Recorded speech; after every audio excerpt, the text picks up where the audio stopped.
everybody. Welcome to the E&T podcast. This is going to be episode 7. It's just going to be me today. I am Erik. Tim is away again, could not be reached, but I'm going to give you my all, so hopefully it's good enough. This week, I'm going to be giving you my picks for Week 13 of the NFL season. I'm going to give you a lock. I'm going to give you an upset for the week. I'm going to give you my picks for the awards in the NFL season, as this is 3/4 of the way through the season. And then I will tell you my top 10 teams going into Week 13 in the NFL. And I'll tell you what teams move up, what teams move down in the rankings since the last episode. Now, moving into the games for this week, we're going to start Thursday, Saints versus Cowboys. Upon my first look at this matchup, I easily picked the Saints to win. And when I looked further, Dallas has been very good lately. The Amari Cooper trade has changed the offense effectively. I think Amari Cooper could be the reason the Cowboys maybe put on an upset. The Saints do have the 30th ranked pass defense in the league. So there's something they can attack. If Amari Cooper can take Marshawn Lattimore and get a few wins against that matchup, and then also freeing up the rest of the Cowboys wide receivers to not be covered by Marshawn Lattimore and be covered by the parts of the secondary the Saints want to cover up, I think that's a way that the Cowboys could attack the Saints. I know the Cowboys' formula for winning in the past has been just running the ball up the middle, but this might be the perfect game to see if Dak can be that franchise quarterback. He's coming off one of the best games I've seen from him. So I think that's the path to victory for the Cowboys, because the Saints have the number 1 rush defense in the league. I know your instinct with the Cowboys is to think they're going to run the ball and that's the only way they can win. But if Dak Prescott can play as well as he did last week and Amari Cooper can beat Marshawn Lattimore one-on-one, then I think you see why the Cowboys traded for Amari Cooper, and it makes sense for them. And that could be how they win this game. However, I still am going to pick the Saints here. The Saints just have too good of an offense. So the first, as far as points scored per game in the league, I think that carries them. And their defense could give up 30 points. They could still win. And I think that might be what happens in a Saints victory on a Thursday night. Moving on to the first game on Sunday, it is going to be Bears versus the Giants. When I look at this game, my only thought is Mitch Trubisky going to be in the game? From what I've seen, it is still unclear if Mitch Trubisky is going to play. I still think regardless, the Bears are going to win. We saw last week that Chase Daniel, the Bears' backup, was able to do enough. He didn't look too overwhelmed. I think most of that is Matt Nagy being an incredible coach as far as offensively and being able to keep them going. I think that's mainly who we can look towards to see why did the Bears score so much against the Lions last week. I think that's Matt Nagy, as I think it has been most of the season. I think maybe what we saw last game is an example of Mitch Trubisky being proven to be average, just because if a backup quarterback can do that well, how good is Mitch Trubisky really? If his backup can put up that kind of a game. I know the Bears were sort of bailed out by Matthew Stafford throwing so many picks late in the game, but I still think that sort of proves Mitch Trubisky might not be the reason Mitch Trubisky's having such good numbers. And I guess that's sort of beside the point, because I still think the Bears are going to beat the Giants. I think the Giants are just that bad. Eli looks that old, and I don't think the Giants are going to put up much of a fight to the Bears. Moving on to our next game, we have the Cardinals at the Packers. Now, I didn't think too hard about this game. I don't think anyone should. It is Aaron Rodgers versus a team as bad as the Cardinals in Lambeau. This usually goes one of two ways, and that is a Packers W. The next game on the schedule is Colts versus Jaguars. Now, this is a tale of two teams, one being the Colts, an ascending team playing great as of late.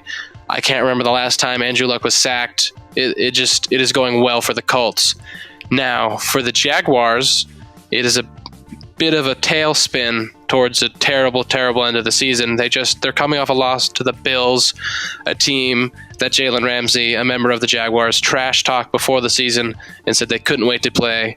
And then they put up a loss, and it wasn't that it was just a loss. It was the way they lost. It didn't look close. It looked like the Bills were going to win for about half the game, because Leonard Fournette did get ejected for throwing a punch, and more importantly, because he threw that punch, he will not be in this game, which is another reason I'm picking the Colts. The Jags won't be able to lean on their best player in Leonard Fournette on the offense.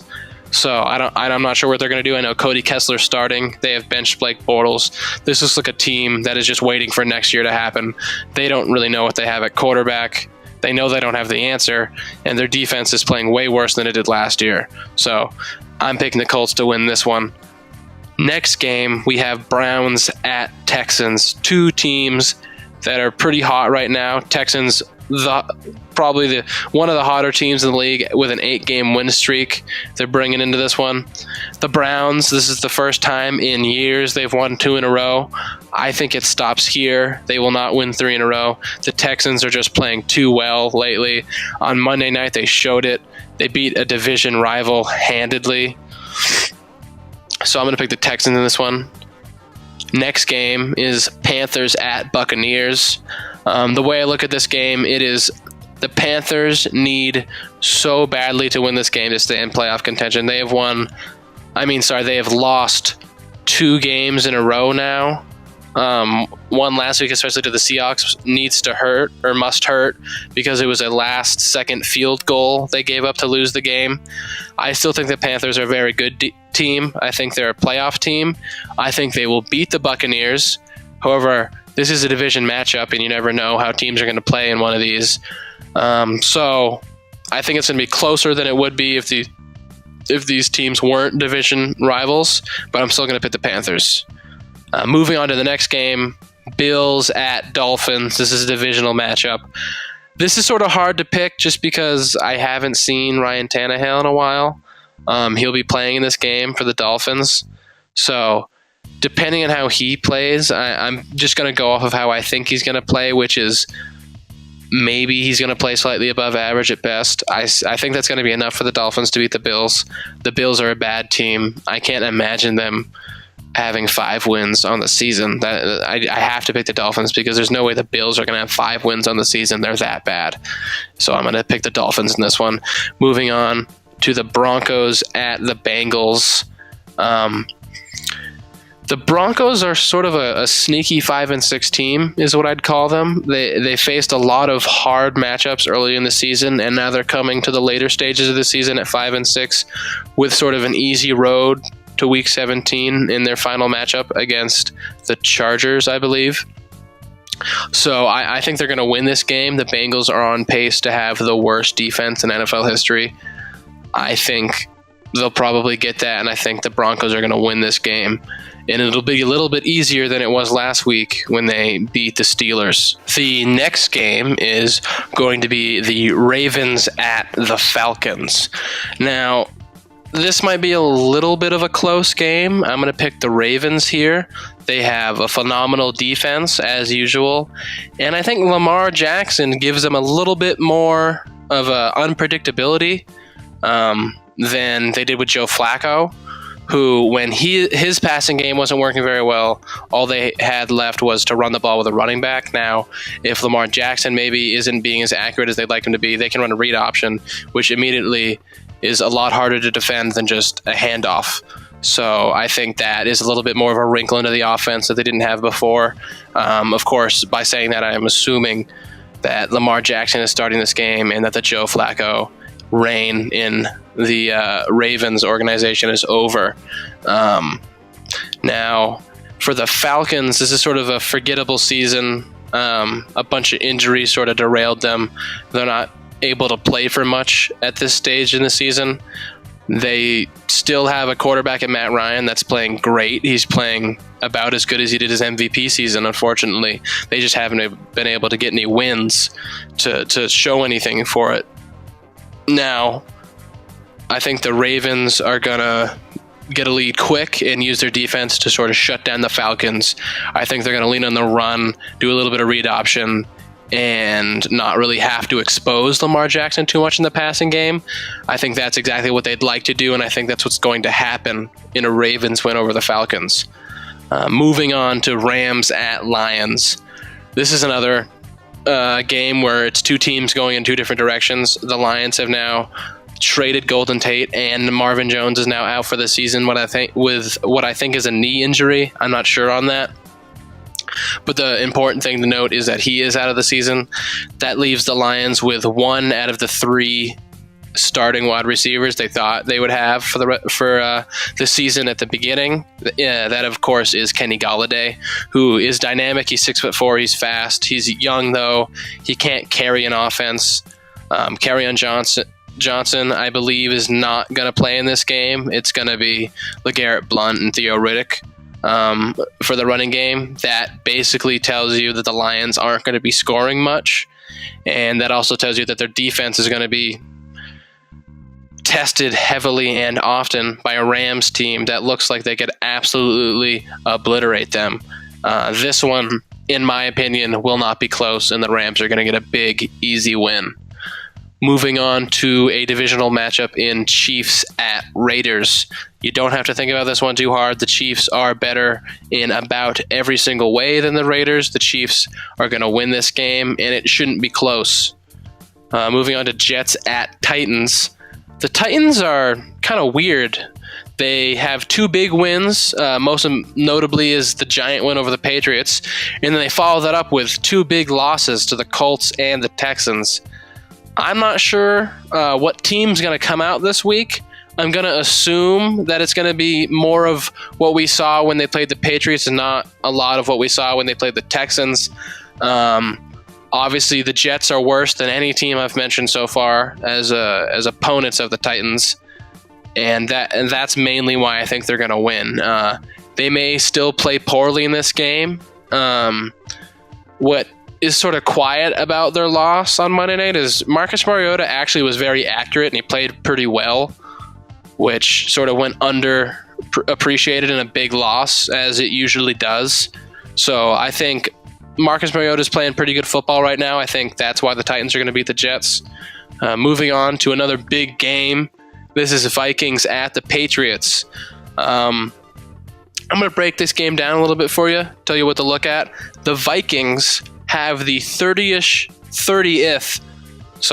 rush offense in the league right now. But there's a lot of signs that it's going to improve. Dalvin Cook had probably his best game last week, and they've been without Dalvin Cook for a lot of the season so far. So I think that 30th in the league stat is a bit misleading because they are a different team with Dalvin Cook on the roster and active. They have a fantastic passing attack led by Adam Thielen, who is incredible this year, and their defense, I don't know if you know this, is very good. They have the 4th rushing defense and the 5th passing defense, and they're 3rd as far as total yards for their defense. They have also sacked the quarterback 36 times this season, which is about 3 sacks a game. Now, that is a very good team I've just described, but they have one huge weakness, and that is they have also given up 28 sacks this season, which means Kirk Cousins is going down about 2.5 times a game. Now, when I look at the Patriots team, they are the 12th rushing offense in the league. That's about 118 yards per game. Sony Michel is coming off about 130. I think they'll maybe be able to run a little bit more than what the Vikings are used to getting run over, maybe control the clock a little bit, which I think is what the Patriots have looked to do when they could. About every game I see from them, when they can run the ball, they go to it and they keep feeding it and sort of leave the passing game to when they have to. I think that might be their main priority in this game. If they can establish the run, it'll be a lot easier for them to win. Now, the Patriots are 14th in rush defense. They give up about 110 yards a game. I think this is going to be a big game for Dalvin Cook. I think there's going to be a lot of scoring because of that. And the Patriots have only sacked opposing quarterbacks 17 times this season. So maybe they get a little bit more. Maybe Trey Flowers is busy this game because of how bad the Vikings offensive line has been. They're bottom 5 in the league. So when I'm looking at this game, I think it's going to be very close. I think it points to maybe a high-scoring affair. I'm going to pick the Patriots just because I think they're going to get to the quarterback a lot. Tom Brady doesn't take a lot of sacks. The Patriots have only given up 16 sacks this season. I think maybe he'll go down once or twice, but he'll get sacked not 3 times this game is what I'm going to say. I think if he gets sacked more than 3 times this game, the Vikings will win. I don't think that'll happen. I think that's just something you can look at as far as who's dominating the game. If the defense can get after Tom Brady that much, I think the Vikings have a very good shot of winning this. I don't think they will, and I think that's why the Patriots are going to win. And I think this is going to be maybe Sony Michel showing how much he's valued to the Patriots in this game if he can get it going. Moving on to a sort of less harder to call game. This is the 49ers at the Seahawks. The Seahawks are playing very well right now. Russell Wilson looks like the Russell Wilson of old and not Russell Wilson earlier this season. He's becoming more mobile, about as mobile as you'd expect him to be. The 49ers, however, are going in the exact opposite direction. Nick Mullins has reverted to about what you'd think a third-string quarterback should be. He is nothing special. I wouldn't even call him a game manager. And with a Seahawks defense coached by Pete Carroll that's playing very well, I think it'll be easy for the Seahawks to get a divisional win in this one. Moving on to our next game, and it is one of the harder games to pick. It is Chargers at the Steelers. Now, when I was looking at this game to try to decide who was going to win, something jumped out at me, and that is the turnover differential for each of these teams is vastly different. The Chargers are sitting at +4 right now, and the Steelers are sitting at -7. Now, that is very bad. The Chargers do that a lot better than the Steelers, and I think that might be why they win the game. I could see Derwin James picking off Ben Roethlisberger a couple of times and leading to Chargers points, which could eventually win this game for the Chargers. Now, looking at it offensively, the Chargers do run the ball a lot better than the Steelers. The Chargers are 8th in the league in rushing. The Steelers are 27th, and they don't even rush for over 100 yards a game. They're at about 96 yards per game right now. Another big difference is that the Steelers give up 19.9 points per game. That is 4th in the league. The Chargers, however, are 12th in the league at 22.6. That is about 3 points. This is a game that is tight enough. I could see it decided by about 3 points. And I think looking at that right there, I think I'm going to pick the Chargers to win over the Steelers by 3 points exactly. And it is going to be because Derwin James intercepts Ben Roethlisberger, and the Chargers win because of it. Now, moving on to the last game of the week. It is going to be a Monday night game. It is the Redskins at the Eagles. Now, if I looked at this game 2 weeks ago and had no idea Alex Smith is out for the season, this is very different. Now, with Colt McCoy in this Redskins team, I don't see them winning a lot of games here on out. I think this is another loss for them, and it is mostly because Alex Smith is not in the game. The Eagles are probably a better team on paper anyways than the Redskins, but I think just the way the Redskins are playing right now, if they still had Alex Smith, I don't know if they lose to the Cowboys last week, and I don't know if they lose this one. But without him, they lost to the Cowboys last week, and I'm pretty sure they're going to lose this one, and I'm picking the Eagles. Now, moving on to my lock and my upset of the week. My lock is going to be the Rams over the Lions. I don't see a way the Rams lose this game, and I don't see a way it's going to be close. Now, moving on to my upset pick, it's going to be Buccaneers over the Panthers. When I look at this game, it's a divisional game. The Panthers have lost 2 in a row. Maybe they're going to continue that bad play, and the Buccaneers are going to play up because of the divisional game, and you'll see the Panthers lose this one.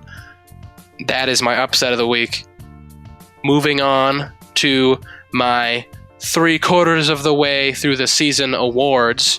We're going to start off with MVP, and my pick is going to be Drew Brees. And now it is Drew Brees for a couple of reasons. One, his stats are insane. His QB rating for the season is 127.3. That is about 30 higher than his career average, which is 97.9. He already has over 3,000 yards on the season. He has 29 touchdowns, and get this, only 2 interceptions. That is crazy.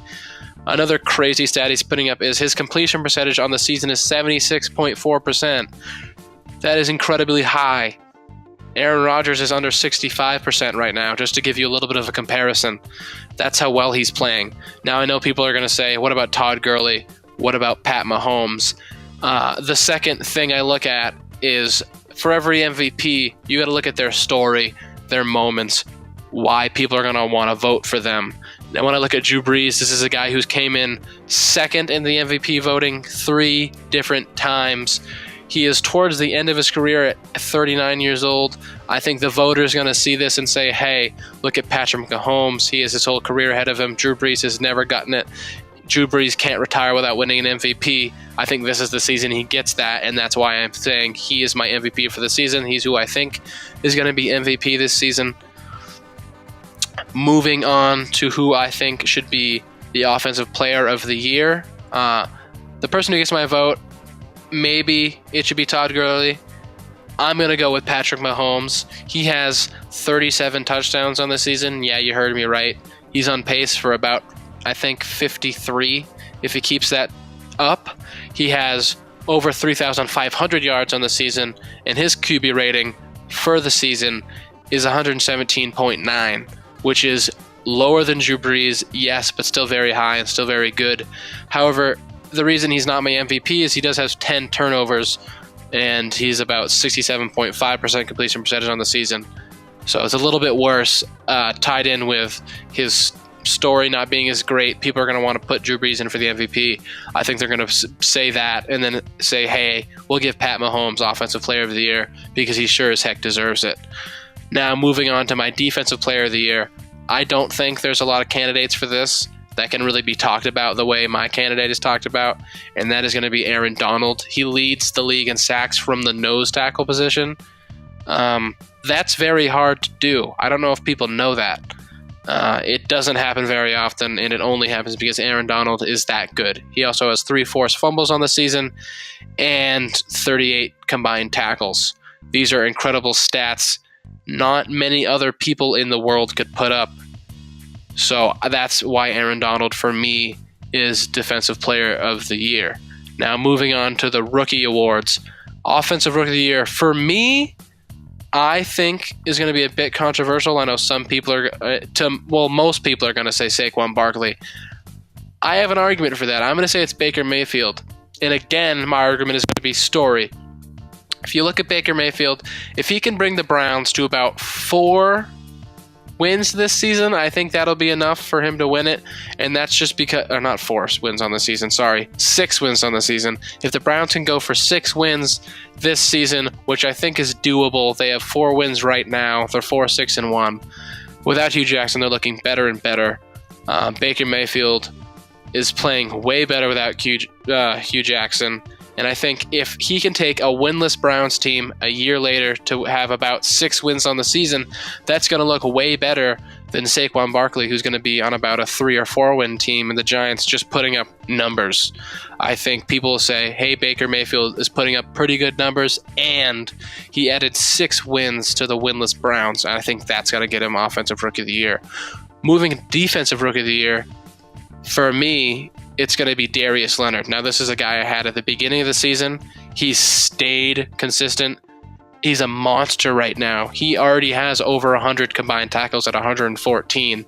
He has 6 sacks on the season with 4 forced fumbles. He also has 1 interception. He's playing lights out.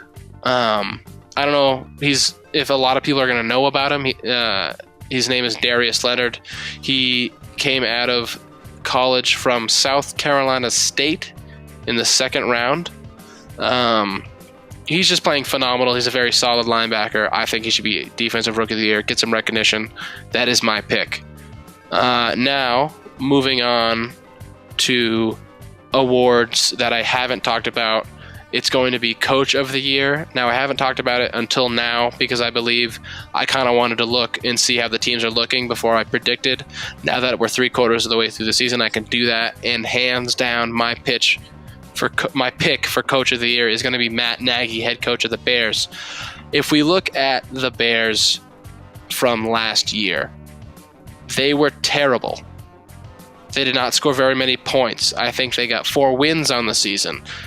Mitch Trubisky looked like a bust. Flash forward to this season, Matt Nagy has the Bears at 8-3. Mitch Trubisky looks like he could potentially be in another Andy Dalton-esque talent. I'm not saying they have the same skill set, but about that level. He's making them put up points, something they didn't do last year, and their defense is playing lights out like a Chicago Bears defense should. Now, if he finishes with the Chicago Bears at first in the NFC North with maybe not and probably not a first-round bye, but a home playoff game, I think hands down you have to give it to Matt Nagy. He is an offensive mastermind, and his team has an incredible defense, and they've played well. So at 8-3 right now, it looks like Matt Nagy should get the Coach of the Year for the Bears. That is going to conclude my segment on 3/4 through of the season prediction on awards. Now I'm going to move on to my top 10 teams in the league moving into week 13 of the NFL season. Now, since we've looked at the last, there has been 2 weeks have gone by. I did take a break for Thanksgiving. I hope all of your Thanksgivings were great. Mine was. Moving on to the list, there is 1 new face. There are 4 different teams moved, and it's all from the 6th spot to the 10th spot. I didn't move much through the 1 and 5. In fact, I didn't move at all, and I'll go through my reasons when we get there. But starting at 10, I have the 6 and 5 Cowboys finding their way into the top 10 teams in the league, and they're here because they've been winning games lately, and they actually put up points. And I think it's all thanks to Amari Cooper being able to let Allen Hurns, a signing that they had in the offseason, become a number 2 wide receiver, which is what I think he should be.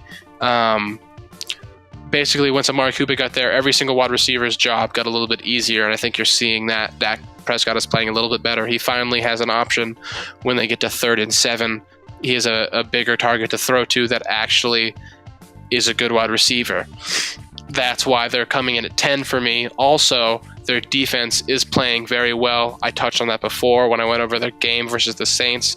And I think I'm putting them at 10 because I think they do have a shot at the Saints. I talked about it when I went over the game. So that's why the Cowboys are here at 10 for me. At number 9, this is a team that moved down 2 spots since the last time I had them here. And that is going to be the Vikings at 6-4-1. The Vikings, they've been sort of up and down this whole season. I still think they're good. Dalvin Cook had probably his best game of the season last week, and I think he's going to keep getting better, and I think we'll see them rise up this list.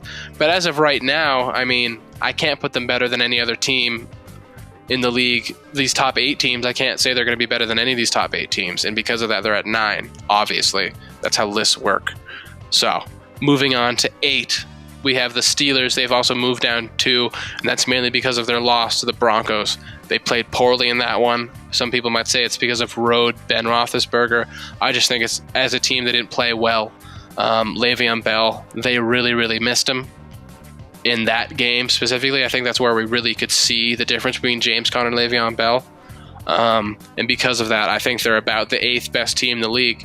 They're still very good. They could still beat any other team above them. They have a shot to beat any team above them. I think they'd be favored against the Vikings and the Cowboys. I think they find a place nicely at 8.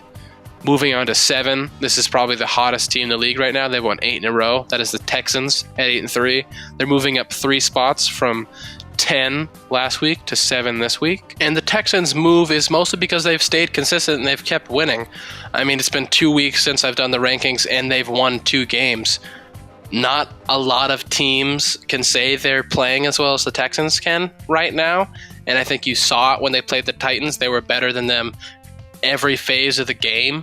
And I think that dominant performance is why they're moving up to 7 ahead of the Steelers, Vikings, and Cowboys. Now moving on to another team playing really well.